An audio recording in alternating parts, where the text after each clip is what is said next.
আখিরাতের প্রস্তুতি, মৃত্যুর প্রস্তুতি, পরকালের প্রস্তুতি। নওজোয়ান বাবারা, এটা মূল পরিস্থিতি, মূল ফিকির। আল্লাহ নবী সাল্লাল্লাহু আলাইহি ওয়াসাল্লাম বলছেন, আকসিরু যিকরা হাযিমিল লাযযাত, আমার উম্মত ওই জিনিস বেশি বেশি স্মরণ করো যা তোমার সমস্ত স্বাদ, মজা, আনন্দ সব মিটাইয়া দিবে। ওই মৃত্যুকে বেশি বেশি স্মরণ করো। মৃত্যু একদিন আসবে যা তোমার জিহ্বার সব স্বাদ বন্ধ করে দেবে। আর গরুর গোশতের স্বাদ আলাদা, মুরগির গোশতের স্বাদ আলাদা, রুই মাছের স্বাদ আলাদা, ইলিশ মাছের স্বাদ আলাদা। এক এক শাকের, এক এক তরকারির এক এক স্বাদ।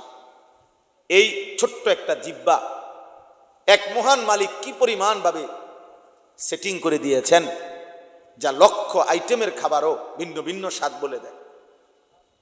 অথচ ঠিক এই সাইজের আরেকটা গোশতের টুকরা যদি এটা বদলাই এখানে লাগান, ওই অনুভূতি মিলবে না। কই এরকমই তো গোশতের টুকরা, আমার এই হাতের গোশত, পায়ের গোশত, সেখানে তো এরকম অনুভব হয় না। তো আল্লাহ নবী সাল্লাল্লাহু আলাইহি সাল্লাম বলেন, সব স্বাদ, সব আনন্দ, সব মজা একদিন মিটিয়ে দেবে, নিশ্চিহ্ন করে দেবে, স্তব্ধ করে দিবে যেই জিনিস, তার নাম মৃত্যু। আকসিরু, আমার উম্মত বেশি বেশি স্মরণ করো, বেশি বেশি স্মরণ।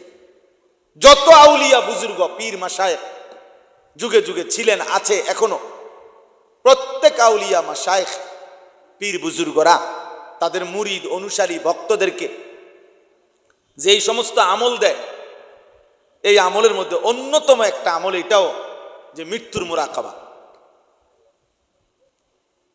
মৃত্যুর মুরাকাবা সব পীরের কাছে, সব আউলিয়ার কাছে মানুষের জীবন সুন্দর হওয়ার জন্য, আল্লাহর ভয় তৈরি হওয়ার জন্য, কবরের ভয় তৈরি হওয়ার জন্য, জাহান্নামের ভয় তৈরি হওয়ার জন্য মৃত্যুর মুরাকাবা মানে মৃত্যুর স্মরণ, এটা একটা কার্যকর পরীক্ষিত একটি পদ্ধতি,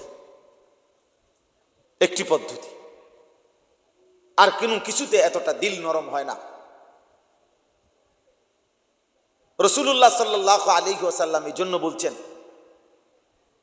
কাফা বিল মাউতি ওয়াইজান, ওয়াজের জন্য, নসিহতের জন্য, উপদেশের জন্য মৃত্যুর স্মরণ, মৃত্যুর কথা, এটাই যথেষ্ট। আর লাগবে না। মৃত্যুর স্মরণ করা, মৃত্যুর কথা মনে করিয়ে দেওয়া, এটাই ওয়াজের জন্য যথেষ্ট, যথেষ্ট। তো এই জন্য বললাম, হযরত আব্দুল্লাহ ইবনে আমর ইবনুল আস, আরেকটা উদাহরণ শুনেন, ওই কিতাবে আছে। নবী সাল্লাল্লাহু আলাইহি সাল্লামের বিখ্যাত সাহাবী আব্দুল্লাহ ইবনে আমর ইবনুল আস, ওনারা বাপ ফুত দুইজনই সাহাবী। মানে ওনার আব্বা আমর ইবনুল আস রাদিয়াল্লাহু তাআলা উনিও সাহাবী, ওনার ছেলে আব্দুল্লাহ ইবনে আমর ইবনুল আস উনিও সাহাবী, নবীজির সাহাবী দুজন। এবং ওনার আব্বা এই আমর ইবনুল আস যিনি রাদিয়াল্লাহু তাআলা, সাহাবাদের মধ্যে সবচেয়ে বেশি বুদ্ধিমত্তা, কূটনৈতিক জ্ঞান, সূক্ষ্ম বুদ্ধিমত্তা, প্রজ্ঞা, বিচক্ষণতার যাদের মধ্যে ছিল, ওর মধ্যে উনি অন্যতম। হযরত আমর ইবনুল আস, গোটা আরব জানতো তখন যে আমর ইবনুল আসের বুদ্ধিমত্তা সবচেয়ে বেশি। মিশর বিজেতা রাসূলুল্লাহ সাল্লাল্লাহু আলাইহি ওয়াসাল্লামের সাহাবী, মিশর বিজয় করছিলেন ওনার নেতৃত্বে। অনেক অবদান ইসলামের জন্য, অনেক ত্যাগ, অনেক ঘটনা, অনেক কিছু ওনার আছে। আল্লাহর নবী সাল্লাল্লাহু আলাইহি সাল্লামের ঘনিষ্ঠ সহচর সাহাবী ছিলেন এবং বেশি সময় নবীজির কাছাকাছি যারা থাকতেন, বিশেষ পরামর্শ দিতেন, নবীজি জিজ্ঞেস করতেন, এর মধ্যে উনি একজন অন্যতম। পরবর্তী 4 খলিফার আমলেও তিনি ছিলেন অন্যতম একজন উপদেষ্টা রাষ্ট্রের, মুসলিম খেলাফতের। এবং প্রাদেশিক গভর্নর, প্রদেশের গভর্নর ছিলেন। এরকম অনেক বিচক্ষণ অত্যন্ত উঁচু মাপের সাহাবী ছিলেন আমর ইবনুল আস রাদিয়াল্লাহু তাআলা। তো ওনার মৃত্যুর সময় শেষ অবস্থা মুমূর্ষ। তো মৃত্যুর মুহূর্তে লাস্ট সময় এখনো রুহু যায় নাই, তবে মৃত্যু যন্ত্রণা শুরু হয়েছে। লাস্ট টাইম ওনার ছেলে এই কিতাবে আছে, ওনার ছেলে ওই যে উনিও তো সাহাবী বললাম, আব্দুল্লাহ ইবনে আমর ইবনুল আস, উনি বলতেছিলেন ওনার আব্বাকে, সিফলি বিল মাউত, আব্বা মৃত্যুর যন্ত্রণা এখন কেমন লাগতেছে আপনার কাছে? আপনার এই শেষ হালাতটা আমার শেষবারের মতো বলে যান। আচ্ছা এনে কি তা এনে শুরুটা কি হলো? মহিউদ্দিন ভাই, ওই বেটা তোমাকে মাদ্রাসার ছাত্র কই, তালেব ইলম কই, এ কদ্দুর জায়গার মধ্যে এত কাবজাব কেন আমি বুঝলাম না কেন?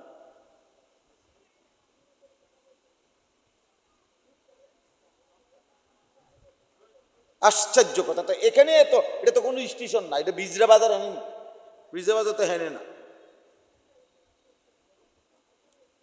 হযরত আব্দুল্লাহ ইবনে আমর ইবনুল আস বলতেছেন, আব্বা এই শেষ মুহূর্তে মৃত্যুর অবস্থা, যন্ত্রণা, সাকারাতুল মউত, আরবিতে কোরআনের ভাষায় মৃত্যু যন্ত্রণাকে বলে সাকরাতুল মউত।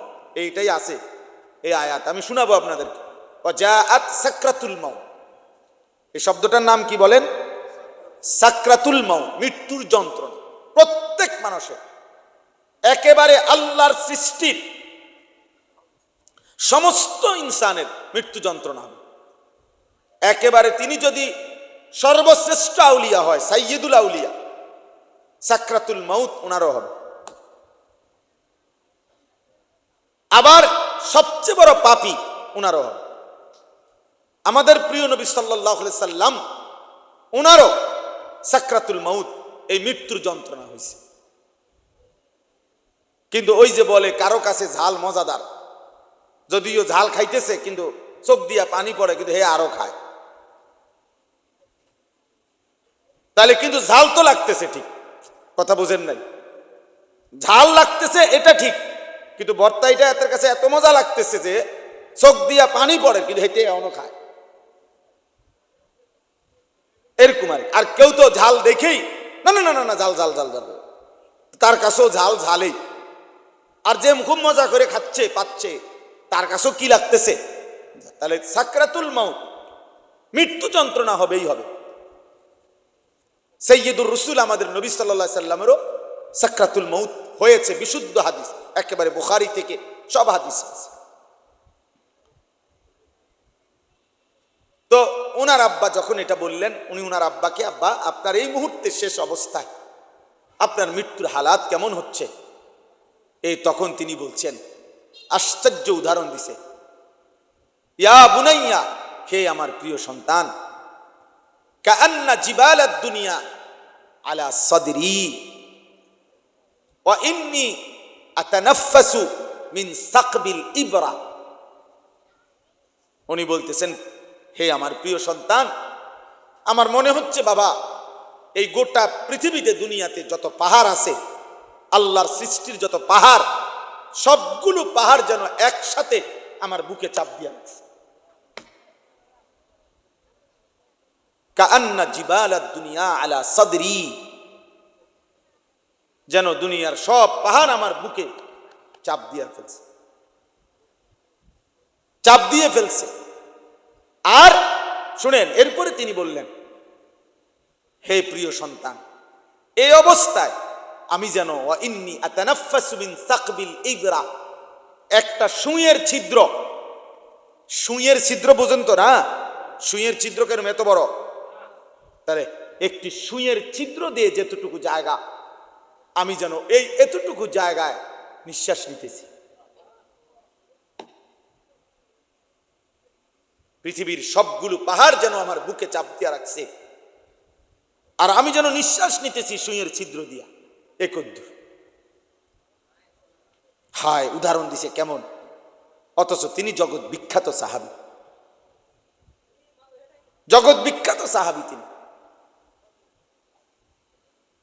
এজন্য বাপ, এইমাত্র যেটা বললাম, আল্লাহ নবী সাল্লাল্লাহু আলাইহি সাল্লাম তিনি পরিষ্কার হাদিসে আছে, নবী সাল্লাল্লাহু আলাইহি সাল্লামেরও মৃত্যুর পূর্ব মুহূর্তে আল্লাহ নবীর যখন এই সাকরাতুল মউত মৃত্যু যন্ত্রণা শুরু হয়েছে, নবী সাল্লাল্লাহু আলাইহি সাল্লামের চেহারা মুবারক, কপাল মুবারক ঘামে ভিজে গেছে। আল্লাহ নবী সাল্লাল্লাহু আলাইহি সাল্লামের পাশে ছোট্ট পাত্রে আম্মা জান আয়েশা রাদিয়াল্লাহু তাআলা আনহা নবীজির বিবি এক পাত্র ছোট্ট মনে করেন একটা বাটিতে পানি দিছেন। নবী সাল্লাল্লাহু আলাইহি সাল্লাম বারবার নিজের হাত মুবারক আঙ্গুল ভিজাইতেছিলেন পাত্রে, আর চেহারা মুবারক মুছতেছিলেন, এই ঘাম মুছতেছিলেন ওই পানি দিয়ে দিয়া। আর নবীজি তখন পড়তেছিলেন, আল্লাহুম্মা আইন্নি আলা সাকারাতিল মউত, আয় মাওলা আপনার এই বন্ধুর মৃত্যু যন্ত্রণার এই মুহূর্তে আমারে আপনি সাহায্য করেন, সাহায্য করেন। আল্লাহুম্মা হাওয়িন আলাইয়া সাকারাতিল মউত, এরপরে শব্দ বলছি এটা, আয় আল্লাহ আপনার বন্ধুর মৃত্যু যন্ত্রণা সহজ করে দেন। সহজ তো অবশ্যই, তিনি বন্ধু, তিনি মাহবুব, তিনি হাবিব। তাহলে ধারণা করলেই তো বুঝবে যে পৃথিবীর সবচেয়ে সহজ, সবচেয়ে হালকা যন্ত্রণাই তো হবে বন্ধুরটা। কথা বোঝেন নাই? নবী সাল্লাল্লাহু আলাইহি সাল্লামের মৃত্যু যন্ত্রণাটাই তো হবে সবচেয়ে সহজ, সবচেয়ে হালকা। এটাই তো যুক্তির কথা, স্বাভাবিক কথা। সেটার অবস্থা যদি বন্ধুর এই অবস্থা হয়, এরপরে হাদিস আছে, এরপরে শব্দ নবীজি বলতেছিলেন, লা ইলাহা ইল্লাল্লাহ ইন্না লিল মাউতি সাকারাত, আল্লাহ আপনি ছাড়া আর কোনো ইলাহ নাই, হায় মৃত্যুর যন্ত্রণা বড় কঠিন।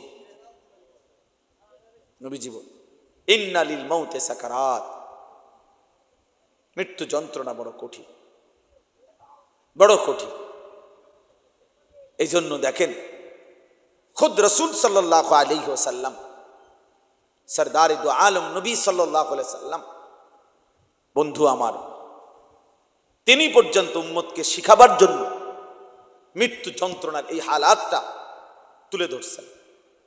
তুলে ধরছেন, যেন উম্মত শিখতে পারে, উম্মত যেন বুঝে যে হায় আমার রাসূল যদি এরকম আচরণ করে থাকেন, বলে থাকেন, আমার কি হবে, আমার কি হবে, আপনার কি হবে। 30 বছর ধরে যে কোনো দিন সুদের ব্যবসা ছাড়ে নাই, হায় তার কি হবে। আজকে 30 বছর ধরে প্রতিদিন যে ওজনে কম দেয়, আহা সেই মুসলমানের কি হবে।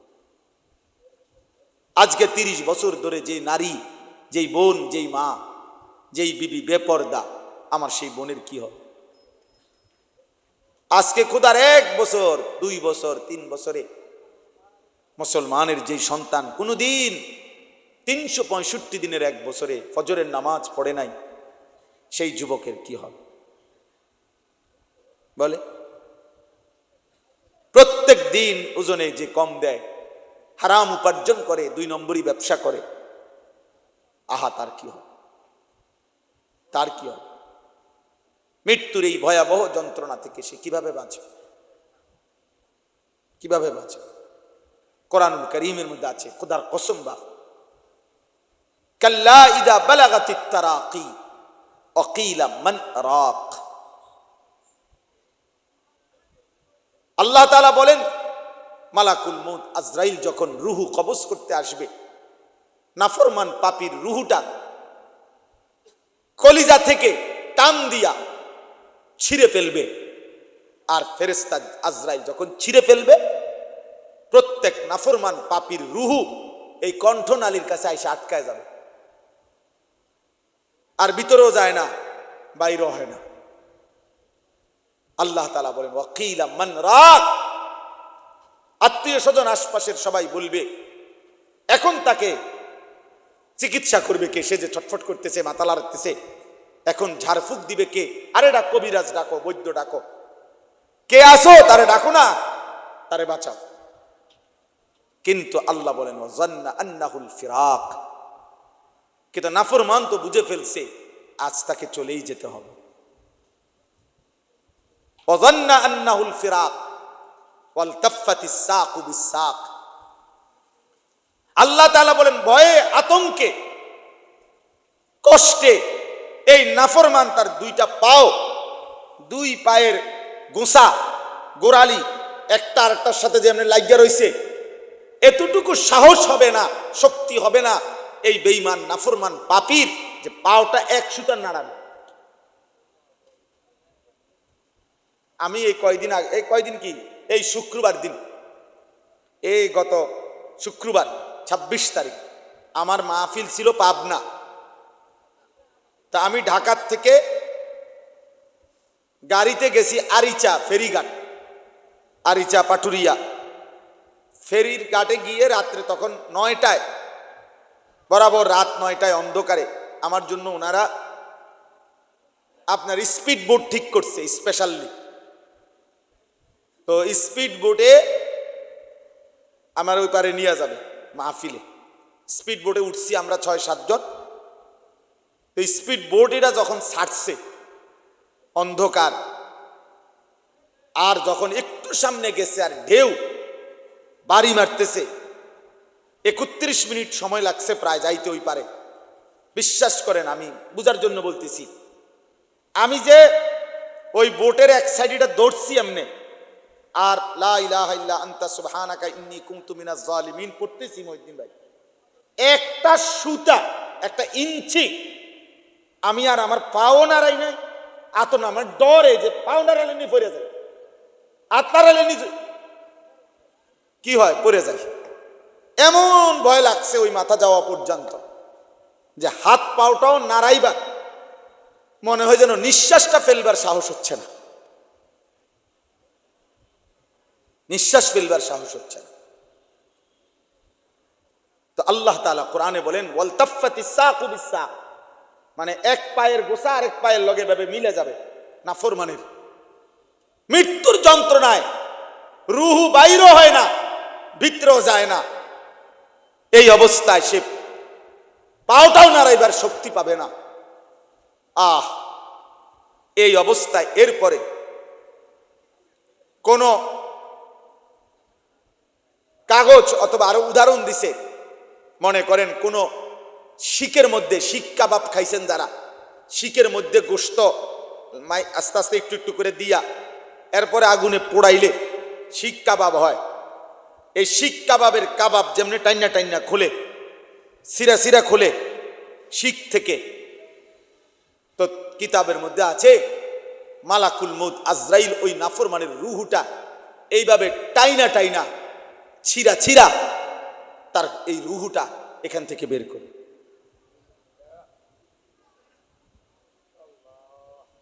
এখান থেকে বের করে কে হবে সেদিন আমার, কি হবে বেনামাজি ছেলে তোমার। হ্যাঁ উঠাও, এই অপদার্থ ছবি উঠাও, তোমার বাপ চাচার ১৪ গোষ্ঠীর ছবি উঠাও, তোমার মুরব্বীরা এখানে বসা আছে তাদের ছবি উঠাও। জীবন একটাই, মোবাইল, আর কোনো কিছু নেই, আর কিছু নাই।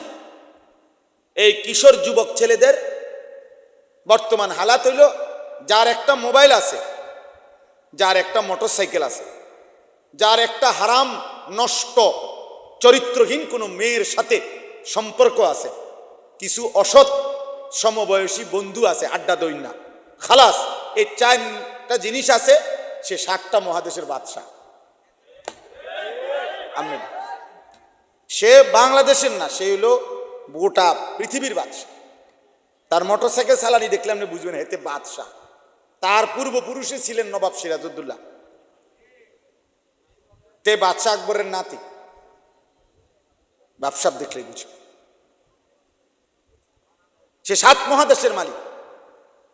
তার চুলের পেখম দেখলে মনে হয় যেন তার আব্বা জাতিসংঘের মহাসচিব, আমেরিকার প্রেসিডেন্ট তার বাপ। তার চলাফেরা দেখলে মনে হয়, অথচ বাবার একটা একটা টাকার জন্য তার বাপের হয়তো ঘাম অঝরে পড়তেছে, অঝরে পড়তেছে। আমি নিজ চোখে দেখছি একদিন, এই কয়দিন আগে সিমেন্টের বস্তা নামাইতেছে। আমার এই স্মৃতিটা কতবার যে আমার মনে হয়েছে। এটা একটা লোকরে দেখলাম ট্রাকের থেকে সিমেন্টের বস্তা নামায়া থুইতে আছে গোডাউনে। আমি অনেকক্ষণ তাকাই আছিলাম। বিশ্বাস করেন লোকটা একটা বস্তা সিমেন্ট কাঁধে নেয়, পিঠটা এরকম বাঁকা হয়ে যাইতেছে। আর এটা যখন রাখে ছোট্ট একটা গামছা দিয়া বারবার এই ঘামগুলো মুছতেছে। কি পরিমাণ ঘাম তার শরীর, চেহারা, কপাল, গেঞ্জিটা, লুঙ্গিটা মনে যেন পানিতে ভাইসা গেছে, ভিজা গেছে। এইভাবে একটা বস্তা সিমেন্ট। তো মনে করেন এক বস্তা সিমেন্ট ওইখানে রাখলে সর্বোচ্চ 60 টাকা, 5 টাকা, কোথাও 10 টাকা সর্বোচ্চ। আমি খবর নিয়েছি 10 টাকার বেশি নাই, 60 টাকা অ্যাভেলেবেল, 5-7 টাকা। মানে এক বস্তায় ওই ওরে দেয় লেবার যে মিয়া গোডাউনে ফেলা রাখে নিয়া। এই বেচারা যদি 50টা বস্তা সিমেন্টের বস্তা রাখে, চিন্তা করে দেখেন তো, তাকে 50 বার কোমরটা বাঁকা করতে হয় নাই? কথা বলেন না? 50 কেজি বস্তা নিতে সম্ভব এমনে? 50টা বার তাকে কোমরটা বাঁকা করতে হয়েছে। মহিউদ্দিন ভাই, এনে কি কোনো দোকান বসছিল? এনে কি সমস্যাটা কি? আমি এটা বুঝি না। এনে একটা ছেলে দাঁড় করান, আপনাদের মাদ্রাসার একজনকে দাঁড় করান, যে ভাই একটু তুমি ফিসে গিয়ে কথা কোন, খেতে নামাই দেন, রে কথা কইতে বললাম। বারবার এখানেই কথা বলতেছে কেন? আমি এটাই বুঝতেছি না এখন। তাইলে বলেন, মানে একটা হিসাব বললাম, আরই 50 বস্তা সিমেন্টের বস্তা যদি লোকটা নামায়, একটা বস্তা 50 কেজির, বারবার তার কোমরটা বাঁকা হইছে, কি পরিমাণ ঘাম তার শরীর থেকে বাইয়া পড়ছে। বিনিময়ে 500 টাকা, 10 টাকা করে ধরলে সেখান থেকে বেচারা হয়তো 500 টাকার একটা নোট দিছে তারে, এটা বাঙ্গাইয়া 200টা টাকা হয়তো আপন ছেলের হাতে তুলে দিছে বাপ, তার হয়তো খরচ। তো এই 200টা টাকার মধ্যে এই বাবার কি পরিমাণ ঘাম মিশে আছে। কিন্তু নাফরমান সন্তান নামের এই জানোয়ার এই 200 টাকা মোবাইলে ঢুকাইয়া সারা রাত উলঙ্গ ছবি দেখতেছে। এটা মানুষের বাচ্চা? এটা মানুষ না জানোয়ার? আপনার কি মনে হয়? বলেন না কেন? এটা মানুষ না জানোয়ার? এই একটি টাকার পিছনে তোর বাবার কি পরিমাণ ঘাম ঝরছে। তুই কামটা করলি কি? তুমি মহিলা, তুমি জানো না তোমার স্বামী আজকে 12 বছর বিদেশে একটা টাকা, একটা রিয়াল জমাইবার জন্য তাকে কি পরিমাণ ঘাম জড়াইতেছে। এমন কষ্টের জমানো বিদেশের টাকা বেচারা বুকে বাইন্দা বাড়িতে পাঠাইছে। তুই বেডি বাজারে ঘুরা বেপরদা, তুমি বাজারে ঘুরা এই টাকা অনাদরে হিসাব ছাড়া স্বামীর এই কষ্টের টাকাগুলো শেষ করে দিতেছে। আহা, হাই মহিলা, কি করলা? নিজের আখেরাতটাও বরবাদ করলা, স্বামীর এই কষ্টের টাকাটাও নষ্ট করে দিল। মাল এটার দাম হইতো না 30 টাকা। হেবুডির একটা আইস দিছে, আইস দিয়ে গেছে, আপা যে কোনো কারো কাছে 450 টাকা বেশি, সবাই দ্বারে দাম কইয়া কি আর লাভ আসেনি?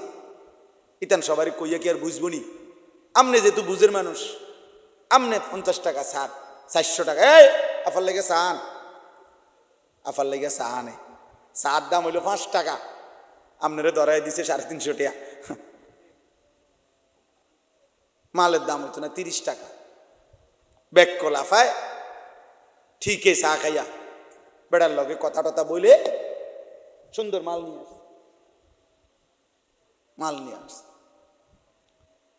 দোকানদার হিন্দু যুবক, নাফরমান মহিলা মুসলমান, হায় 10 মিনিট আধা ঘন্টা লাগাইয়া দোকানদারের লগে কথা বলতেছে। হিন্দু দোকানদারের চা আনছে, তুমি মহিলা তার দোকানের চা বসে বসে খাইতেছ। তোমার ইমানের কি হালাত? তোমার কোনো আখিরাত নাই বোন, তোমার কোনো কবর নাই, তোমার কোনো মৃত্যু নাই, এটাই শেষ কথা তোমার, তুমি আর কোনোদিন মরবা না। এই যৌবন, এই রূপ, এই শরীর, এটা নিয়েই তো তুমি অনন্তকাল থাকবা না। এই জন্য ছেলেরা তোম করে বললাম, বাবা একটা ছেলে হলো মনে রাখো বাপ, তোমার বাবার এক ফোঁটা ঘামের দাম দিতে হবে। তোমার বাবার কষ্টের উপার্জনের এক এক ফোঁটা ঘামের মূল্য তুমি আল্লাহর কাছে হিসাব দিতে হবে। তুমি কেন অনাদরে অবহেলায় নষ্ট করলে? আল্লাহর দেওয়া প্রতি মিনিটের হিসাব দিতে হবে, প্রতি সেকেন্ডের হিসাব দিতে হবে, প্রতি শব্দের হিসাব দিতে হবে, প্রতি ঘন্টার হিসাব দিতে হবে। এক সেকেন্ড আমরা আল্লাহর আড়াল করার সুযোগ আমাদের আছে তো? কথা বলে না কেন? আল্লাহ থেকে গোপন হওয়ার আমাদের সুযোগ আছে তো? আছে নাই? অতএব বাপ, আমার কথা চলতেছিল,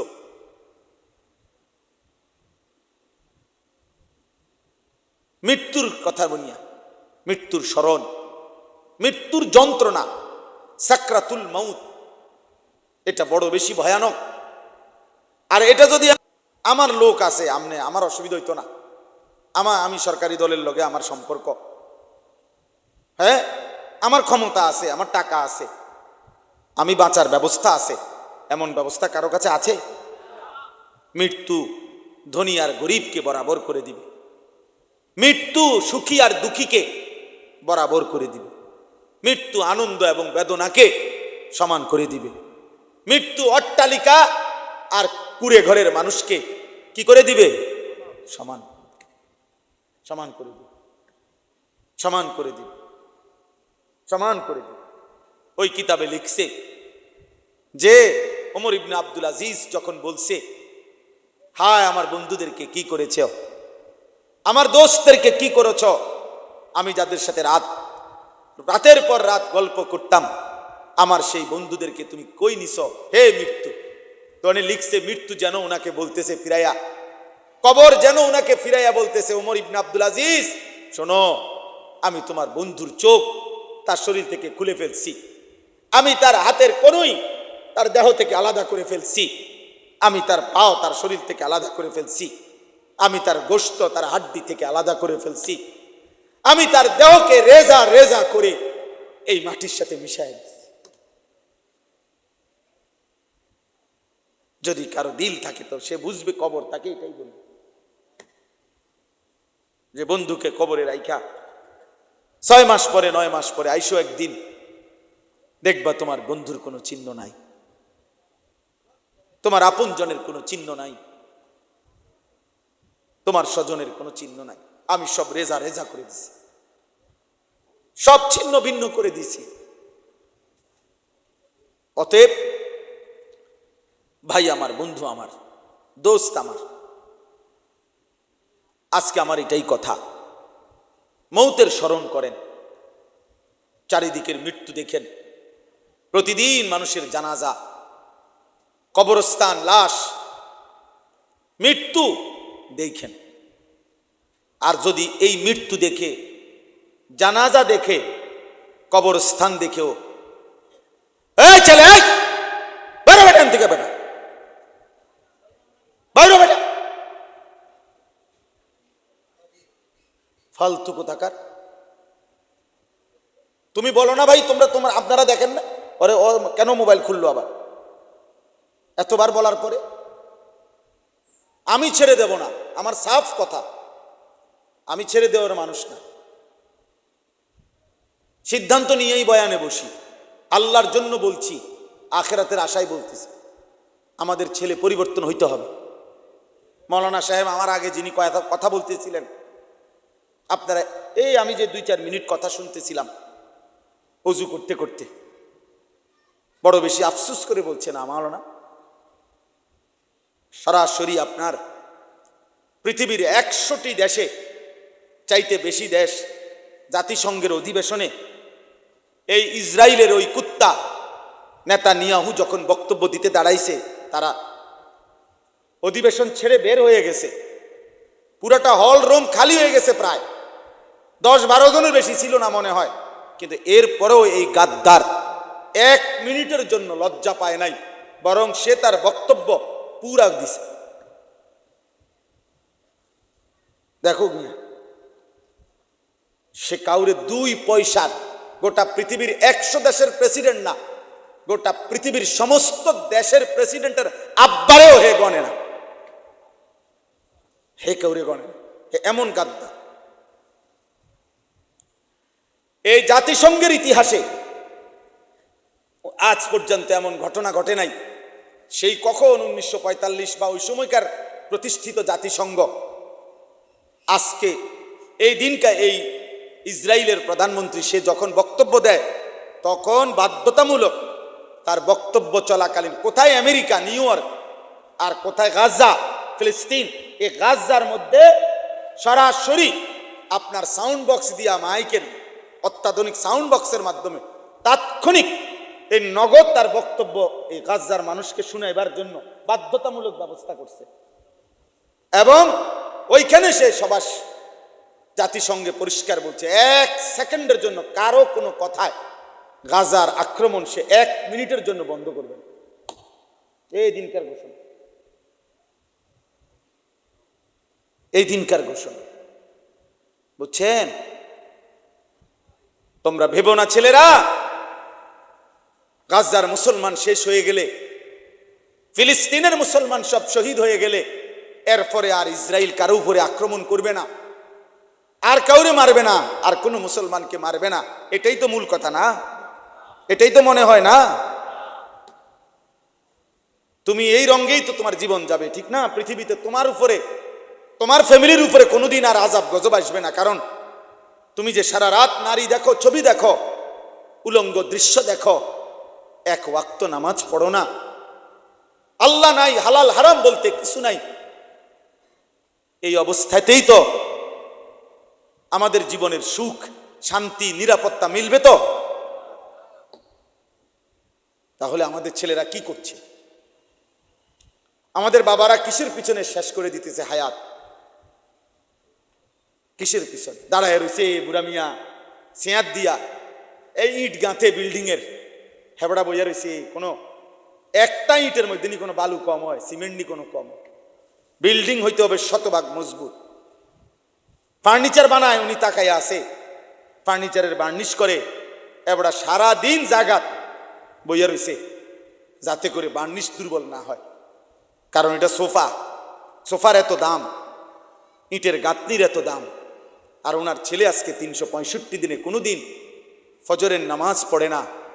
বাপ নামের এই মানুষটার চোখে 1 ফোঁটা পানিও না।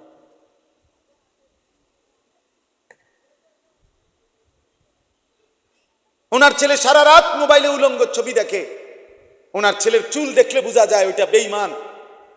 ওনার ছেলের চেহারা দেখলে বোঝা যায় ওইটা সুরত কাফেরের, মুশরিকের। 1 ওয়াক্ত নামাজ নাই, সেজদা নাই, পাক নাফাকের কোনো দাঁড় দাঁড়ে না। পেশাব কইরা কি খারাইয়া মুতে, না বইয়া মুতে, না হাঁটতে হাঁটতে মুতে, খবরও নাই। কিসের টয়লেট পেপার, কিসের পানি।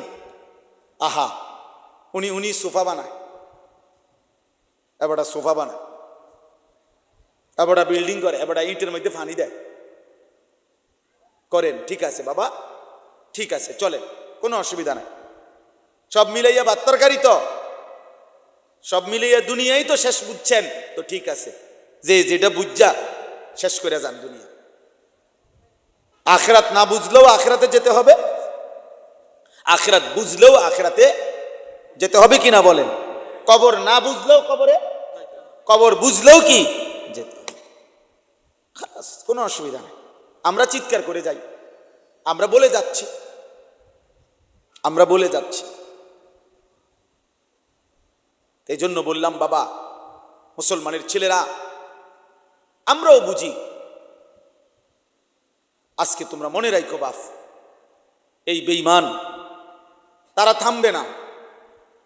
আমরা যদি ঘুরে না দাঁড়াই, আমরা যদি আমাদের আল্লাহর কাছে চোখের পানি না ফেলি, আমরা যদি ইমানের দাবিতে সাহসী হুঙ্কার দিতে না পারি, তাহলে এই ইহুদি, এই বেঈমানরা থামবে না। সে পরিষ্কার ঘোষণা দিছে, ইসরায়েলের প্রধানমন্ত্রী নেতানিয়াহু পরিষ্কার বলছে যে পৃথিবী, এই কয়দিন আগে বলছে, পৃথিবীতে যার কাছে একটি বড় মোবাইল আছে, স্মার্ট মোবাইল, মানে বড় মোবাইলেরই, সে পরিষ্কার বলছে, মনে রাখবেন তার কাছেই আমাদের ইসরায়েলের একটি টুকরা আছে। আপনি আমাদের সদস্য, আমাদের অংশ, বুঝছেন হিসাব? হ্যাঁ, ডাইরেক্ট তার ঘোষণা, এটা বক্তব্য দিছে সে, যার কাছেই একটি বড় মোবাইল আছে। কারণ এই বড় মোবাইলের একটি মোবাইল এমন নাই যেটার কোনো না কোনো পার্টস কিসের, ইসরায়েলের ছাড়া নাই। অন্যান্য দেশেরও পার্টস আছে, কিন্তু ইসরায়েলের পার্টস এখানে আছেই আছে। সে বলছে সে আমাদেরই সদস্য, আমাদের একটা টুকরা হলো আছে। তাহলে পৃথিবীতে বড় মোবাইল ছাড়া বেওকুফ, এরম ছোট এই পিচ্ছি মোবাইল, এরম আমগো মতো বলদ একবারে অল্প আছে, এরম বেকুব আরো আছে। এই আমরা অল্প কয়েকজন এরম, আর সামান্য, আমি তো এটাই কইলাম, আরো আছে আমরা অল্প, মানে এরম বেকুব কম, যে এখনো এই যুগে এই শুধু মোবাইল ব্যবহার করে। অল্প কয়েকজন বলদ থাকতে পারে, বাকি সব চালাকরা সবাই 24 ঘন্টা স্মার্ট মোবাইল। উনি মানুষও স্মার্ট, মোবাইলও স্মার্ট। ওরা মানুষও ব্যাক কল, এই জন্য আমার মোবাইলও ব্যাক। আমরা মানুষও আকামলা, এই জন্য মোবাইলও আকামলা। আল্লাহ আমাদেরকে হেফাজত করেন। দোস্ত, বেঈমান আমাদেরকে ছাড়বে না, বেঈমান আমাদেরকে ছাড়বে না, ইচ্ছাই হোক অনিচ্ছাই হোক। বেঈমানের ষড়যন্ত্রের মুখোমুখি, জুলুমের মুখোমুখি আমরা হতেই হবে। আর সেক্ষেত্রে যদি আমরা আমাদের প্রস্তুতি, ঈমান, আমল, আমাদের মালিকের সাথে আমাদের সম্পর্ক না থাকে, আহা, আপনি চিন্তা করে দেখেন মাকসুদ ভাই, ওদের তো দুনিয়াবি অস্ত্র ক্ষমতা অনেক আছে, আমাদের ওই পরিমাণ দুনিয়াবি অস্ত্র ক্ষমতাও নাই, আছে? কথা বলেন না? আবার আজকে 10 বছর ধরে আমগো রবের সাথেও আমাদের মনে করেন অনেকের সম্পর্ক নাই। তাহলে আমরা নামাজও পড়ি না, হালাল হারামও মানি না, পাক নাফাকও মানি না, আমাদের ছেলেও নামাজ পড়ে না, মেয়েও পর্দা করে না, স্ত্রীও পর্দা করে না, আমরা ব্যবসাও করি সুদে কিস্তিতে, প্রতিদিন আমরা ইচ্ছা করে হাসতে হাসতে ওজনে কম দিই। তাহলে আমাদের আল্লাহর সাথেও আমাদের সম্পর্ক নাই, আমাদের দুনিয়াবি ওই পরিমাণ কাফের বেঈমানদের অস্ত্র ক্ষমতা প্রভাব প্রতিপত্তিও এখানে নাই। তা আমরা আছি কি আর? তা আমাদের চাইতে দুর্ভাগাকে। আজ যদি এতটুকু হইতো যে তাদের নিচে জমিনে তাদের অস্ত্র আছে, আমাদের উপরে আমাদের আল্লাহর সাথে আমাদের গভীর রাত গভীরের তাহাজ্জুদের সেজদার চোখের পানির সম্পর্ক আছে, তাইলো রবের ফয়সালা এটা, মোমেন আমার সাথে থাইকো, আমি আল্লাহ মোমেনের বিজয়ের ওয়াদা দিলাম। ওয়াকানা হাক্কান আলাইনা নাসরুল মুমিনিন। রব্বুল আলামিন বলে, ঈমান যদি পূর্ণ হয় মুমিন, সমস্ত মুমিনকে আমি আল্লাহ সাহায্য করা আমি আল্লাহর হক। আমি ওয়াদা দিলাম, আমি আছি। ওয়াদাল্লাহুল্লাযীনা আমানু ওয়া আমিলুস সালিহাতি লায়াস্তাখলিফান্নাহুম ফিল আরদ। ওয়াদাল্লাহুল্লাযীনা আমানু মিনকুম। আল্লাহ বলেন, তোমাদের মধ্য থেকে যারা পূর্ণ ঈমানওয়ালা, পূর্ণ আমলওয়ালা হবে, আমি আল্লাহ ওয়াদা দিলাম। ওয়াদাল্লাহ, আল্লাহ বলেন আমার ওয়াদা, আমি ওয়াদা দিলাম বান্দা, পূর্ণ ঈমান, পূর্ণ আমল, পূর্ণ সেজদা আমারে যদি বুঝিয়ে দাও, লায়াস্তাখলিফান্নাহুম ফিল আরদ, আমি অবশ্যই জমিনের বাদশাহী বুঝায় দেব। বলেন বন্ধু, সাহাবায়ে কেরাম মনে করেন 10,000 সাহাবী নবীর সামনে বসছে, একটা কল্পনা করেন, এরকম নবীজি মনে করেন নসিহত করতে মসজিদে নববীর মিম্বরে বসছে। তো ধরেন নবীজির সামনে ওই মুহূর্তে, ইনসাফের সাথে ভাবেন, নবীজির সামনে মনে করেন 10,000 সাহাবী বসা, কয় হাজার? তাহলে 10,000-এর কারণে মনে করেন প্রথমে আছে কেউ, আবার একবারে লাস্টও তো আছে কেউ।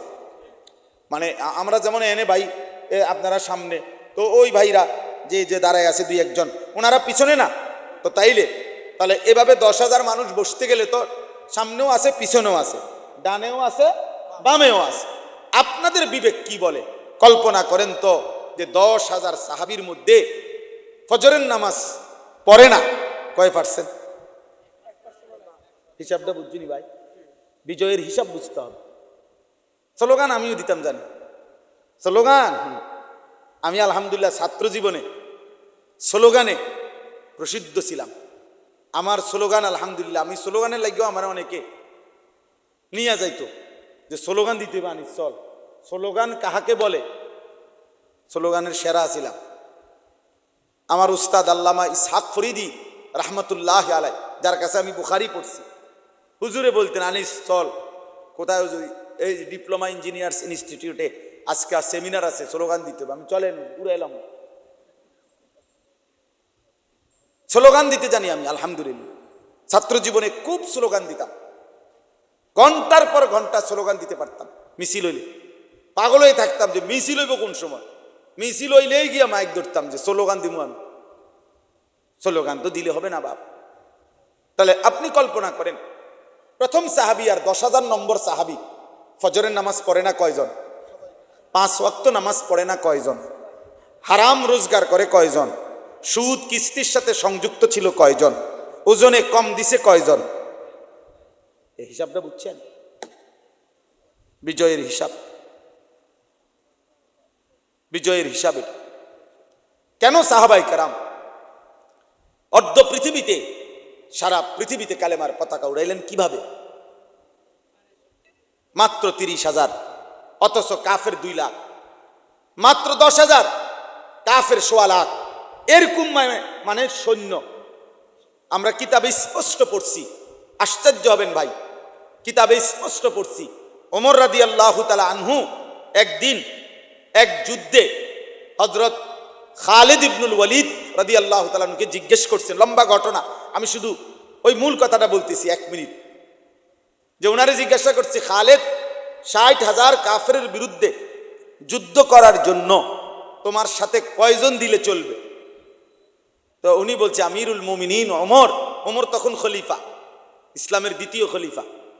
হযরত খালিদ ইবনুল ওয়ালিদ বলছে আমিরুল মুমিনিন ওমর, খালিদকে একা পাঠাইলেই চলবে, একাই পাঠাইলে চলবে।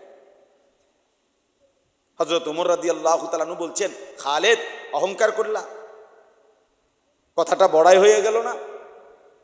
60,000-এর মোকাবেলায় একাই লড়বা? হযরত খালিদ ইবনুল ওয়ালিদ বলছে ওমর আমিরুল মুমিনিন, আল্লাহর কসম অহংকার করে বলি নাই, বরং আমার নবীর একটা হাদিসের কারণে বলছি।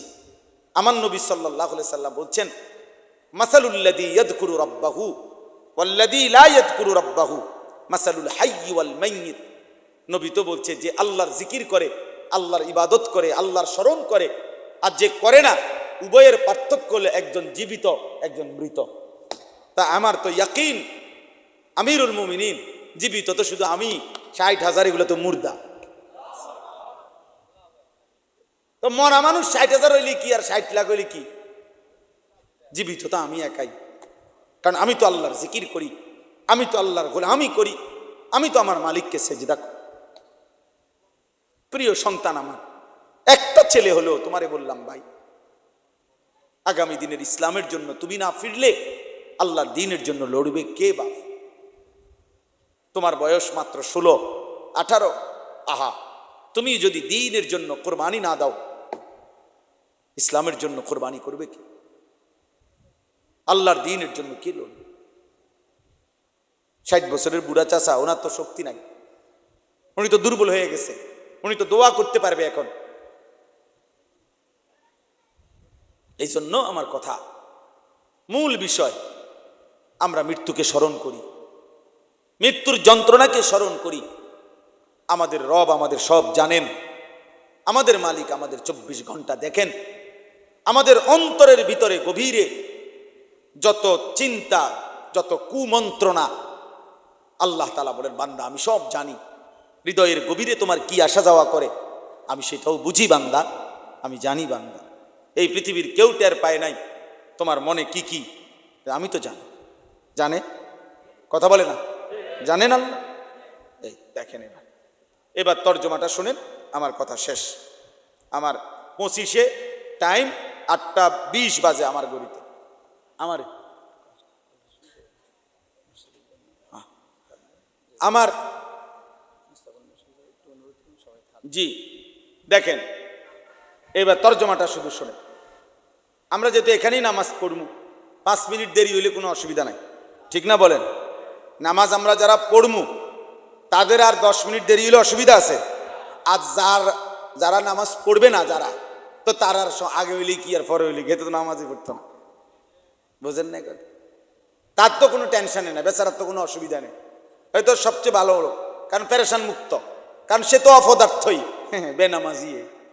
তার আর রাত কি আর দিন কি, তার মুতলেই কি আর না মুতলেই কি। বুঝেন না কথাটা? হ্যাঁ, এই জন্য বেনামাজি মনে রাখবেন, এই পৃথিবীর মধ্যে সবচেয়ে বেশি নির্লজ্জ বেহায়া কে? যার কপালে সেজদা নাই সে। এটা মনে, পৃথিবীর সবচেয়ে নিকৃষ্ট বেয়াদব কে? বেনামাজি। যে পৃথিবীর সবচেয়ে অসৎ কে? বেনামাজি। যার কপালে সেজদা নাই, তার চাইতে নিকৃষ্ট কোনো বেয়াদব, অসভ্য, অসৎ আর কেউ হইতে পারে? কেন বলে এত কঠিন কথা কইলেন কেন?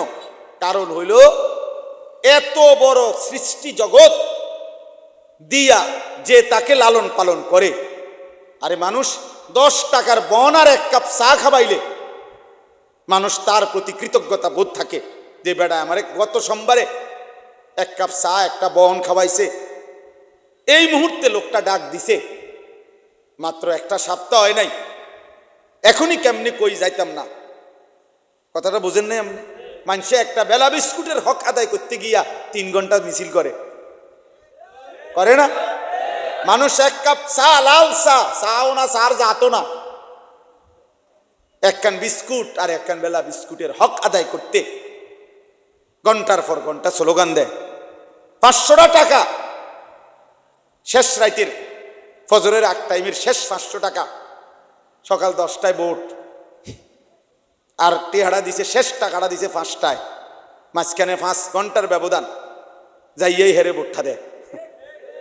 কারণ 500 টাকা দিছে, তার একটা বিবেকে বাধে যে না রে, আরো দিছে অনেকে, কিন্তু ইডিয়ার কইয়া লাভ নাই ভাই, তারা দিছে আরো অন্যান্যরা, কিন্তু কেউ দিছে 100, 200, 230, 40, তাও আবার ওই খাবাইয়া দাবাইয়া মিলাইয়া হয়তো আরো 50টা হইতে আরে। ধরে বেটা ডাইরেক্ট 500 যে দিছে তার হক বেশি, তে শেষ টেয়ারা হয়ে দিছে। 500 টাকার হকের জন্য একজন অনুপযুক্ত ব্যক্তিকে ভোট দিয়ে দিল। তাহলে মানুষের ভিতরে যদি 500 টাকার কৃতজ্ঞতা এমন হয়, এত বড় কায়নাত, এত বড় সৃষ্টি দিয়ে যিনি লালন করছেন, পালন করছেন, হায় নাফরমান, তার প্রতি কি পরিমাণ কৃতজ্ঞতা হওয়া উচিত। তাইলে আপনার কি মনে হয়, এত বড় সৃষ্টি জগৎ দিয়ে যিনি লালন পালন করে, সেই মালিককে যে সেজদা করে না, তার চাইতে বড় বেয়াদব আর কেউ হইতে পারে? তার চাইতে বড় গাদ্দার আর কেউ হইতে পারে? তার চাইতে বড় নিমক হারাম আর কেউ হইতে পারে? যেন বেনামাজির চাইতে বড় কোনো নিমক হারাম নেই, বেনামাজির চাইতে বড় কোনো বেয়াদব নেই। ও নিকৃষ্ট বেয়াদব, ও গাদ্দার, ও সাংঘাতিক গাদ্দার। বলেন নাউজুবিল্লাহ, বলেন নাউজুবিল্লাহ। ঝিনুক অনেক দিন বৃষ্টির 1 ফোঁটার জন্য অপেক্ষায় থাকে। এই 1 ফোঁটা পানির জন্য ঝিনুক অনেক দিন অপেক্ষা করে। আল্লাহর কুদরতে নির্দিষ্ট ফোঁটা পানি যখন পড়ে, ঝিনুক বন্ধ হয়ে যায়, এবং নির্দিষ্ট সময় পরে ওই ফোঁটা পানি থেকেই মণিমুক্তা তৈরি হয়। এই জন্য আল্লাহ তাআলার দয়ায় বান্দা অনেক সময় সামান্য কথায়, অল্প কথায় গুনাহ ছেড়ে দেয়, জিন্দিগি বদলায় ফেলে। এই জন্য আল্লাহর দয়ায় কোরআনুল কারীমে আল্লাহ তাআলা বারবার এটা বলছেন যে আমার কথা মনোযোগ দিয়ে শোনো, ফাসতামি লিমা ইউহা। আল্লাহ মুসা নবীকে বলছে, বন্ধু মুসা, আপনাকে আমি এখন যেই ওহী নাজিল করছি মুসা, সেটা তুমি মনোযোগ দিয়ে শোনো। কোরআনুল কারীমে আল্লাহ তাআলা বলছে, ওয়া ইযা কুরিআল কুরআনু ফাসতামিউ লাহু ওয়া আনসিতু। আমার বান্দা, যখনই তোমার সামনে কোরআন পড়া হয় তুমি তা মনোযোগ দিয়ে শোনো এবং চুপ থাকো। আল্লাহ বলেন লাআল্লাকুম তুরহামুন। শ্রোতা আসছে এখন, তাহলে অবশ্যই তোমার উপরে রহমত বর্ষিত হবে। এই যে আল্লাহ বলছে তুমি চুপ থাকলে, তুমি মনোযোগ দিয়ে শুনলে, আমি আল্লাহ তোমার উপরে রহমত বর্ষণ করব। আর তাফসিরের মধ্যে আছে রহমত বর্ষণ মানে কি? রহমত বর্ষণ মানে হলো আল্লাহ তাআলা এই কথাগুলোর উপরে তোমাকে আমল করার তৌফিক দান করে। এই জন্য মনোযোগ, আমি এই বিষয়টা বেশি কঠোর, একেবারে আমার আপনি শত শত ওয়াজ শুনে দেখেন, আমি এটা কোনো সময় ছাড় দেই না। সবাই জানে এখন, সদর বদর মানুষের আমি বলতে রাজি না, বুট খাইবেন আপনি, বাদান খাবেন, বহন খাইবেন, আর আমি ওয়াজ করুন না, এত ব্যাক কলামি না। আপনি সরেন এন থেকে, আপনার বুট আপনি আলগা জায়গায় গিয়ে খান, আমার এত শ্রোতা দিয়ে আমি করব কি? বোঝেন না কথা? আমার তো এটা নির্বাচনী জনসভা না, আমি তো কোনো প্রার্থী না, আমার কোনো মার্কা নাই, তো কাজেই আমার উপস্থিতি কম হইলেও আমার সমস্যা নাই, বেশি হইলেও সমস্যা, আমি তো ভোটের জন্য আসি নাই। এটা নির্বাচনী জনসভা এখন, কথা বলেন না কেন? তাইলে আমার ভোট দরকার। যদি এটা হইতো যে আমার ভোট দরকার, এবারে এইতে খারাইয়া মুতে না বইয়া মুতে, আমার এত কিছু দরকার কি? আমার ভোট দরকার, আমার দরকার ভোট না। আমি এটা ভাবি না, আমরা এটা ভাবি না। অতএব একজনের জন্য আল্লাহর কথা যে পরিমাণ গুরুত্বপূর্ণ, 1 লক্ষের জন্য সেই পরিমাণ গুরুত্বপূর্ণ। হোক একজন, সমান গুরুত্ব, সমান গুরুত্ব। উল্টা গ্লাসে 1000 বছর পানি ঢাললেও সেই গ্লাস কোনোদিন পূর্ণ হবে না। যে গ্লাস উল্টানো, যেই বালতি উল্টানো, যেই জগ উল্টানো, তো সেই জগ বালতি গ্লাসে যদি আটলান্টিক মহাসাগরের পানিও যদি কি করা হয়, ফেলা হয়, তাহলে কি গ্লাস ফুটবে কোনোদিন? তাহলে উল্টা গ্লাসে কি পড়ে না? গ্লাস পড়ে না, পানি দিলে লাভ হয় না। এই জন্য গাফেল মানুষ, অমনোযোগী, সে শুনেই না, কথাটা শুনতেই চাচ্ছে না। তাকে আপনি 1000 বছর বললেও সে তো গ্লাস উল্টায় রাখছে, সে তো বালতি উল্টায় রাখছে। তার পরিবর্তন কিভাবে হবে? তার কলিজায় যাবে কিভাবে? এই জন্য খুব জরুরি এটা বিষয়। সব সময় আল্লাহর কথা মনোযোগী হবে, আল্লাহ তাআলা তখন আমলের তৌফিক দিবে। এটা বহুতই গুরুত্বপূর্ণ বিষয়। যার মধ্যে মনোযোগ নাই, গাফেল, ওর পরিবর্তন হয় না। পরিবর্তন 60 বছর হয়ে গেছে, এই যে এই ডকের এই ডকের।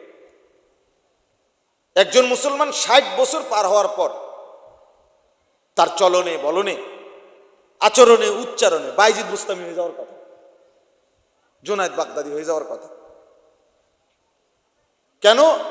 এই চাচা আজকে 60 বছরে, না হয়তো আজকে 40 বছর কমপক্ষে জুমার নামাজের বয়ান শুনে সামনের কাতারে বসা, তাইলে 40 বছরে উনি কি পরিমাণ আল্লাহর কথা শুনছে? শুধু শুক্রবারের বয়ানটা খেয়াল করেন, 1 বছরে মোট 52টা জুমা, 52টা জুমা, তাহলে 52 বার সে আল্লাহর কথা শুনছে। প্রত্যেক জুমায় যদি 1 ঘন্টা বয়ান হয়, তাহলে 52 সপ্তাহ, এভাবে 40 বছর। এরপরেও ওমা চাচা স্বাভাবিকভাবে বিড়ি খায়, সিগারেট খায়, আগের মতোই চা দোকানে প্রত্যেক দিন টেলিভিশন দেখে, নাচ গান দেখে, নাটক সিনেমা দেখে, নর্তকীর ছবি দেখে। তাহলে এটা কি ধরনের বুড়া বলেন? এই বুড়ারে কি ধরনের বুড়া হইল এটা? এখনো প্রত্যেক দিন 60 বছর হয়ে গেছে, কথা কইলেই গালি দেয়, আক করলে গালি ছাড়া কথা কইতার না। এরম অসভ্য মানুষ 60 বছরও যার আখলাক বদলায় নাই, এটা কি ধরনের মানুষ বলে? এখনো সুদ লয়, এখনো কিস্তি নেয়, তাহলে সে গুনাহ ছাড়বে কখন? উনি বুঝবে কখন? ওই চাচা বুঝবে কখন? বুঝা গেল এই 60 বছর ধরে কাফের, কোনোদিনও মূলত আল্লাহর কথা দিল দিয়া শুনে নাই, এটারে কোনো পাত্তাই দেয় না, এটা কোনো বিষয়ই মনে করে। ওনার ফুদ বিদেশ, উনি কিন্তু এই সমস্ত হুজুরের চিন্তা করে ওনার 3 ফুট বিদেশ, ওনার বাইতুল্লাহর মতো বিল্ডিং হয়ে গেছে, 3 বেলা খানা ঠিক আছে, এর অতিরিক্ত আবার নাস্তা, আবার চা দোয়ানে বুট পেঁয়াজ আলুর চপ, আবার রাত্রে বিরাতে সকাল দুপুর আপেল মালটা।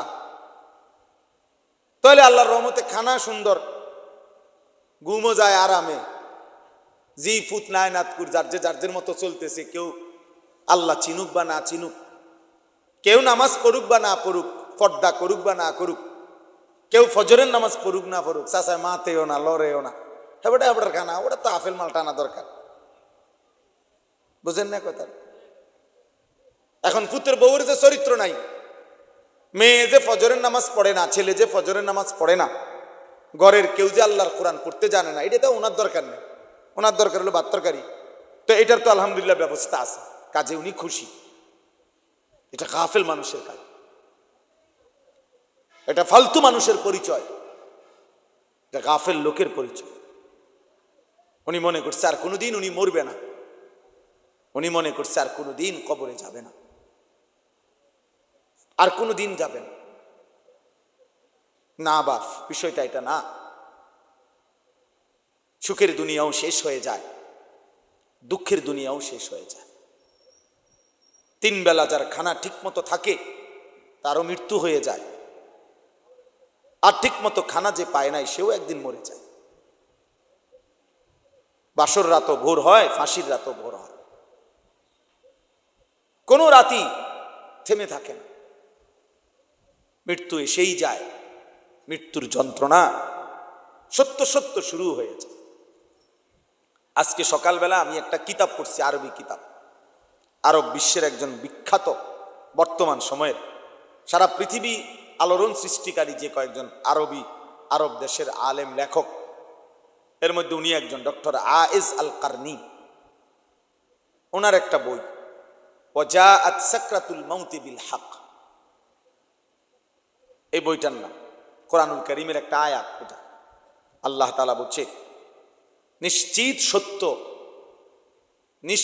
সত্য যে সত্য সত্যই বান্দা মনে রেখো, মৃত্যুর যন্ত্রণা এসেই যাবে, শুরু হয়েই যাবে। যালিকা মা কুনতা মিনহু তাহিদ, আর এই মৃত্যু থেকেই তুমি প্রতিনিয়ত বাঁচতে চেয়েছিলে, পলায়ন করেছিলে, কিন্তু সেই মৃত্যু সত্য সত্য এসেই গেল। তোমার দাদাও মরতে চায় নাই, কিন্তু মরেই গেল। তোমার বাপও কোনোদিন মরতে চায় নাই, কিন্তু তিনি মারাই গেছেন। তোমার দাদার বাপও মরতে চায় নাই, তিনি মারাই গেছেন। তোমার ফ্যামিলির যে মানুষগুলো কবরে, এরা কেউই মরতে চায় না, তাদেরও শেষ পর্যন্ত চিকিৎসা করা হয়েছে, চেষ্টা করা হয়েছে। হোমিও, অ্যালোপ্যাথিক, আয়ুর্বেদিক, কবিরাজি, দেশে বিদেশে বহু জায়গায় চিকিৎসা হয়েছে, কিন্তু মৃত্যু একদিন এসেই গেছে। মৃত্যুর যন্ত্রণা একদিন শুরু হয়েই গেছে। এই বিষয়টার উপরে উনি এই কিতাবটা লিখছেন। এত আজীব কথা, এমন আশ্চর্যভাবে লিখছেন, মহব্বতে, পাগল করা কথা, পাগল করা মানে হৃদয় অস্থির করে ফেলার মতো। আমি সেই সকালে একবার এটা পড়ছি কতক্ষণ, আজকে আবার আমার গাড়ি আসতে রেডি হইতেছে বাসায়, আসরের পরে বিবি আমারে চা দিতেছে, এই সময় আমি আরেকবার পড়ছি, আবার গাড়ি দুইটা এখানে গাড়ি থামা পর্যন্ত এই কিতাবটাই পড়তেছে। কি কইল উনি, কি লিখল, আর ঠিক ওই আয়াতটাই এখন আপনাদের সামনে পড়ছি। এই যে আয়াত বইয়ের নামটা, সেইটাই আপনাদের সামনে আমি তেলাওয়াত করেছি। এজন্য দোস্ত, জওয়ান কিংবা বৃদ্ধ ছেলেরা, তোমাদেরকেও বলি, তালেবে ইলম তোমাদেরকেও বলি, আমাকেও বলি, এক চিরন্তন বাস্তবতা, এক অনিবার্য সত্য, এক চূড়ান্ত সত্যের নাম মৃত্যু। মৃত্যু, যা থেকে পলায়ন করতে, বেঁচে থাকতে সবাই চেয়েছে, কিন্তু কেউ পারে না। কেউ পারে না। প্রতিটা হাসি, প্রতিটা কান্না, প্রতিটা দুঃখ যন্ত্রণা শেষ পর্যন্ত থামায় দিছে মৃত্যু। ওই কিতাবের মধ্যে একটা আশ্চর্য কথা আছে, সবগুলোই আশ্চর্য। ওই কিতাবে একজন বিশ্ববিখ্যাত ইসলামের ইতিহাসের খলিফা ছিলেন ওমর ইবনে আব্দুল আজিজ রাহমাতুল্লাহ আলাইহি।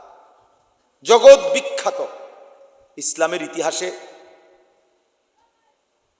আল্লাহ নবী সাল্লাল্লাহু আলাইহি সাল্লামের 4 খলিফা আবু বকর, ওমর, উসমান, আলী রিদওয়ানুল্লাহ আলাইহিম আজমাইনের পরে, 4 খলিফার পরে পৃথিবীতে সবচেয়ে বেশি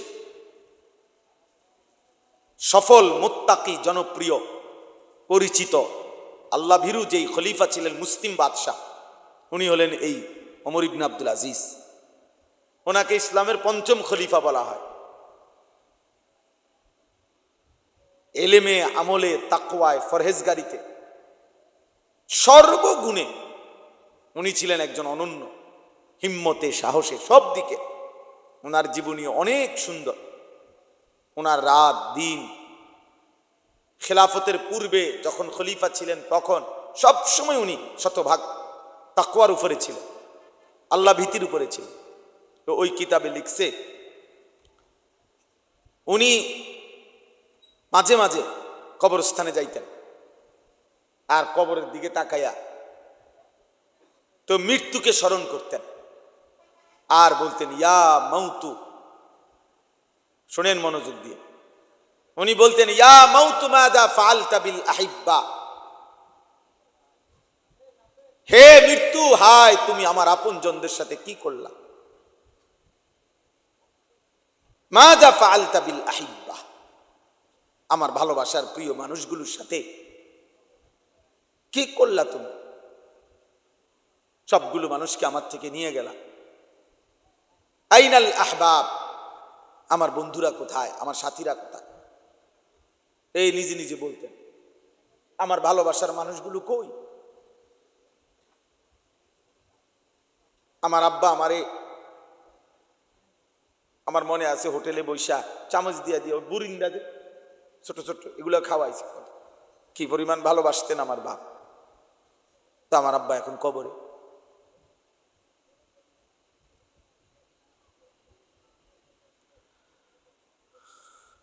আইনাল আসদিকা, উনি বলতেন আমার বন্ধুরা কোথায়, আমার বন্ধুরা কই। আইনাল জুল্লাস, অর্থ হলো আমি যাদের সাথে বসতাম তারা এখন কই। আইনাস সাম্মার, যাদের সাথে আমি রাত জেগে কথা বলতাম, রাতের পর রাত, আমার সেই দোস্তরা কোথায়। হায় কবর, হায় মৃত্যু, তুমি তাদেরকে কি করেছো বলো। এইভাবে তিনি চিৎকার করতেন আর মৃত্যুকে স্মরণ করতেন। অর্থাৎ বুঝাইতে চাইতেন যে হায় মৃত্যু তো আমার একে একে বহু আপনজনকে কি নিয়ে গেল, আপনজনকে নিয়ে গেল। এজন্য দোস্ত, এটা চিরন্তন বাস্তবতা। এই সমস্ত নসিহত, এই ওয়াজ, এই উপদেশ, এই মাহফিল, শত শত হাজার হাজার ওলামায়ে কেরামের এই সমস্ত কথাবার্তা, চোখের পানি, আল্লাহ ওলিদের, প্রিয় বান্দাদের, সব কিছুর মূলে মৃত্যুর প্রস্তুতি, আখিরাতের প্রস্তুতি, মৃত্যু পরবর্তী জিন্দিগির প্রস্তুতি। দুনিয়া এমন এক জায়গা ভাইয়া, তেমন কোনো প্রস্তুতি না নিলেও দুনিয়া পার হয়ে যায়, চলে যায়, রিজিক মিলে যায়। পঙ্গু, প্যারালাইজড, অন্ধ, বোবা, বধির, অসল, অক্ষম, উপার্জনহীন, সকলেই কোনো না কোনো ভাবে রিজিক মিলে যায়, রিজিক মিলেছে। আমি এক জায়গায় বাংলাদেশে একটি জেলায় একজন ভাইরে দেখছি, ওনার একটা ছেলে আছে, বাচ্চাটা সোজা হইয়া বসতে পারে না, কোলে করে রাখে। বাচ্চাটা এত বড় ছিল, যখন দেখাইছিল আমার বাচ্চাটা ঠিক এত বড়, বাচ্চার মাথাটা এত বড়, বাচ্চার স্বাভাবিক শরীরের অংশের চাইতে মাথা 3 গুণ ভারী, এত বড়। আজকে প্রায় 6 বছর পরে আমি আবারও ওনারে জিজ্ঞাইছি, আপনার বাচ্চাটার কি অবস্থা? হুজুর এই আগের মতোই, বাচ্চাটা এখনো বাইচা আছে, শরীরটা ছোট, মাথাটা অনেক বড়। কিছুদিন পর পর মাথার থেকে কি যেন পানি বের করতে হয়, অনেক টাকা চিকিৎসায় খরচ হয়, সামান্য উপার্জন করে। কিন্তু প্রত্যেক মজলিসে বয়ানে ওলামাদের কাছে যায়, আসা যাওয়া করে, তার সংসারে কি পরিমাণ পেরেশান। কিন্তু আমার প্রশ্ন হলো, সেই অক্ষম বাচ্চাটারও রিজিক মিলে যায় তো দুনিয়া তো দোস্ত যায়, মিলেই যায়। যে মানুষ কোনোদিন পৃথিবীর কোনো কিছু চোখে দেখে নাই, ওই সেই অন্ধ লোকটাও কোনো না কোনো ভাবে খায়, খায় না? কি বলেন?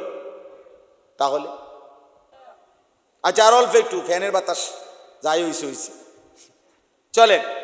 এই জন্য দেখেন আল্লাহ তাআলা বলেন, আমি শুধু তর্জমা বলি, কোরআনুল কারীমের 26 নম্বর পারা 50 নম্বর সূরা, সূরায়ে কাফ। এই সূরার আপনার তেলাওয়াত করেছি 16 নম্বর আয়াত থেকে আমি আপনাদের সামনে 22 নম্বর আয়াত পর্যন্ত তেলাওয়াত করছি। তাহলে কয়টা আয়াত হবে? 16, 17, 18, 19, 20, 21, 22, 7টা আয়াত, মানে 16 নম্বর সহ। তো আল্লাহ তাআলা বলেন, ওয়ালাকাদ খালাকনাল ইনসানা, আমি আল্লাহই অবশ্যই মানুষকে সৃষ্টি করেছি, ঠিক তো? ওয়া না'লামু মা তুওয়াসওয়িসু বিহি নাফসুহু, আমার বান্দা তার অন্তরের গভীরে যেই কথাগুলো আসা যাওয়া করে, শয়তান হোক, নফস হোক, অন্তরের গভীরে যে তাকে ওয়াসওয়াসা দেয়, কুমন্ত্রণাগুলো দেয়, আমি আল্লাহ আমার বান্দার সেই অন্তরের গভীর বিষয়গুলোও জানি। জানে তো? আল্লাহ বুঝে তো? আচ্ছা। ওয়া নাহনু আকরাবু ইলাইহি মিন হাবিলিল ওয়ারিদ, আল্লাহ বলে বান্দা, মানুষের দেহের মধ্যে ভিতরে এমন কিছু রগ আছে, যেই রগগুলো রক্ত সারা দেহে সার্কুলেশন হয়, মানে সারা দেহে রক্ত পৌঁছে, এমন কিছু নির্দিষ্ট কি আছে? রগ আছে। এই ঘাড়ের মধ্যেও এমন রগ আছে, এই পাশে এই পাশে, যেখান থেকে সারা দেহে রক্ত কি হয়, একটা ফাইবের মতো, একটা তারের মতো হয়। এখানের এই রগ ছিঁড়ে গেলে আপনার ওই মানুষটা মৃত্যু হবে, কারণ পুরা শরীরের রক্তের সমস্ত ধারাটা কি হয়ে যাবে? ছিন্ন হয়ে যাবে, কিছুক্ষণের মধ্যেই তার কি হয়ে যাবে? মৃত্যু হয়ে যাবে। আল্লাহ তাআলা বলেন, যেই রগগুলোর রক্ত সঞ্চালন হয়, যেগুলো তোমার দেহের মধ্যে আছে, আমি আল্লাহ তোমার বিষয়াদি জানার ক্ষেত্রে, তোমাকে দেখার ক্ষেত্রে, আমি আল্লাহ তাআলা তোমার ওই রগগুলো যেগুলো তোমার দেহে বিরাজমান, আমি আল্লাহ তোমার তার চাইতেও বেশি কাছে, নিকটে, আমি তার চাইতেও বেশি কাছে থেকে তোমাকে দেখি, আছি, সামনেই আছি। আমি সামনে, আল্লাহ কোথায়? আমার দেহের, সারা দেহের যে রগ ওয়ারিদ, আমি আল্লাহ তার চাইতে কাছে। তাইলে আল্লাহ তাআলা নিজের ব্যাপারে 3টা কথা বলছেন। 1, আমি তোমাকে সৃষ্টি করেছি, কথা বলে না। 2, অন্তরের গভীরে যেটা আমি সেটা জানি। 3, আমি তোমার একদম সাথে, একদম সাথে, একদম সাথে। আল্লাহ কদ্দুর সাথে? একদম সাথে, একদম কাছে। আল্লাহ আমার অস্তিত্বেরও কাছে কে? আল্লাহ। এই 3টা। এরপরে দেখেন আল্লাহ বলে, শুধু আমি না, আমার আরো ব্যবস্থাপনা আছে তোমার সাথে। এবার শোনো, তোমার লগে আমার আর কি কি ব্যবস্থাপনা। ইয ইয়াতালাক্কাল মুতালাক্কিয়ানি আনিল ইয়ামিনি ওয়া আনিশ শিমালি কাঈদ, আল্লাহ বলেন 24 ঘন্টা আমি আল্লাহর পক্ষ থেকে তোমার 2 পাশে, ডানে এবং বামে আমার ফেরেশতা তোমার পাশে আছে। আছে? কে কোথায় আছে? ডানে এবং কি? এই 2 ফেরেশতা তোমার জিন্দেগির সব কিছু লিখতেছে, সংরক্ষণ করতেছে। ফেরেশতা লেখে না কখন? ফেরেশতা ঘুমায় কখন? কথা বলে না। ফেরেশতা ঘুমায় না। কোরআন শরীফ আল্লাহ বলছে 1 সেকেন্ডের জন্য আল্লাহর কোনো আদেশ তারা লঙ্ঘন করে না, সিস্টেমে নাই তার। এই ফ্যান, এই যে এটা ঘুরতেছে, বিদ্যুৎ না গেলে অথবা আমরা সুইচ বন্ধ না করলে এটা নিজে নিজে 40 মিনিট পর, আধা ঘন্টা পর নিজে একটু জিরানের লাগিয়া বন্ধ হইবার সিস্টেম আসেনি কেন? সিস্টেমে নাই এর ভিতরে। ফেরেশতা এরকম অপশনের কোনো সিস্টেমে নাই। ফেরেশতা 24 ঘন্টা লিখছে। এরপরে আল্লাহ বলেন চারটা হইল। আল্লাহ নিজের ব্যাপারে বলছে কয়টা? আর ফেরেশতাদের এই ডানে বামে এই 4 নম্বর ব্যবস্থাপনা। 5 মা ইয়ালফিজু মিন কাউলিন ইল্লা লাদাইহি রাকিবুন আতীদ। আল্লাহ বলে বান্দা এই জবান দিয়া, জিহ্বা দিয়া যাই বলো না কেন, যখন যা উচ্চারণ করো না কেন, আমি আল্লাহ আলাদা সদা তৎপর, আমি প্রহরী ফেরেশতা আলাদা আরেকজন রাখছি। তোমার মুখ দিয়া যা বের হয়, ভালো মন্দ, দরকারি বেদরকারি, সবকিছু আলাদাভাবে ও আরেকটা ফাইলের মধ্যে লিখতেছে। এটা একটা ব্যবস্থাপনা। এরপরে আল্লাহ বলেন এগুলো তো আছেই সংরক্ষণ। এইবার এই অবস্থায় তুমি যাই করো না কেন, করতে করতে মনে রেখো ওয়াজাআত সাকরাতুল মাউতি বিল হক, সত্য সত্যই নিশ্চিত একদিন তোমার মৃত্যুর যন্ত্রণা চলে আসবে। মৃত্যুর যন্ত্রণা কি? যালিকা মা কুনতা মিনহু তাহিদ, এই মৃত্যু থেকেই তুমি পলায়ন করেছিলে, এই মৃত্যু থেকেই তুমি বাঁচতে চেয়েছিলে, কিন্তু সেই মৃত্যুর যন্ত্রণা শুরু হয়ে গেল, মৃত্যু হয়েই গেল। হয়ে গেল হয়তো মৃত্যু শেষ পর্যন্ত, কেউ বাঁচতে পারে তো শেষ পর্যন্ত না। আল্লাহ বলেন ওয়ানুফিখা ফিস সূর, আর এভাবে একদিন তোমারে কবরে রাইখাই একদিন ইসরাফিল আবার ফু দিবে, আবার হাসরের মাঠ কায়েম হবে। আর যালিকা ইয়াউমুল ওয়াঈদ, সেই হাসরের মাঠ আখিরাত হবে বড় বেশি ভয়ের দিন, বড় বেশি ভয়ের দিন। আল্লাহ তাআলা বলেন ওয়াজাআত কুল্লু নাফসিম মাআহা সাইকুম ওয়া শাহীদ, এই তোমার ডানে বামে যেই 2 জন ফেরেশতা ছিল হাসরের দিন, ওনারাই তোমারে নিয়ে আসবে, ওনারাই তোমারে নিয়ে আসবে হাসরের মাঠে। একজন পিছনে থাইকা তোমারে বলবে আগে বাড়ো, উনি হলেন সায়েক, চালক, উনি যিনি তোমারে আগাইতে হাঁটাইতে হাঁটাইতে হাসরের মাঠে তোমার বেনামাজি জিন্দিগি, হারাম রোজগার, তোমার নাচ গান নর্তকী দেখা, নারী দেখা, ছবি দেখা, উলঙ্গ দৃশ্য দেখা, বেপর্দা বেহায়াপনা দেখে মনেই হচ্ছিল তুমি মৃত্যু থেকে গাফেল, বেখবর। আল্লাহ বলেন আজকে ফাকাশাফনা আনকা গিতাআকা ফাবাসারুকাল ইয়াউমা হাদীদ, আজকে আমি আল্লাহ দুনিয়ার এই চক্ষু তোমার বন্ধ করে দিলাম, ঢেকে দিলাম। এবার ফাবাসারুকাল ইয়াউমা হাদীদ, এবার মনে রেখো চোখ বন্ধ হয়ে গেছে, আর কিছু দেখবা না মৃত্যু হওয়াতে। না না, দুনিয়ায় তুমি ঘুমের টাইমে হয়তো অথবা চলার পথে হয়তো চোখ বন্ধ করলে আর কিছু দেখো না। আল্লাহ তাআলা বলে না বান্দা, মৃত্যু নামের যখন আসবে তখন যেই চোখটা বন্ধ হবে, এই চোখটা বন্ধ হইলে কবর থেকে নিয়ে একেবারে আখিরাত পর্যন্ত তুমি আগের চাইতে লক্ষ কোটি গুণ স্পষ্ট, সূক্ষ্মভাবে, পরিপূর্ণভাবে ওইটা পুরা দেখতে পাবে। অর্থাৎ মূলত চোখ বন্ধ হয় নাই, চোখ খুলে গেছে। মূলত চোখ কি হয় নাই, মূলত দুনিয়ার এই অংশ থেকে আল্লাহ তোমার চোখ বন্ধ করায় দিছে, ওই অংশ খুলে দিছে। এই জন্য মানুষ, হাদিসে আছে, নেককার হইলে কবরের থেকেই সচক্ষে জান্নাত দেখবে, নাফরমান হলে কবর থেকেই সচক্ষে সে জাহান্নাম দেখবে। তো জাহান্নাম আর জান্নাত তার কবরের ভিতরে, কথা বলেন না কেন? তাহলে যত দূরেই হোক তার এই চোখ দেখবে, যত দূরেই হোক তার এই চোখ দেখবে।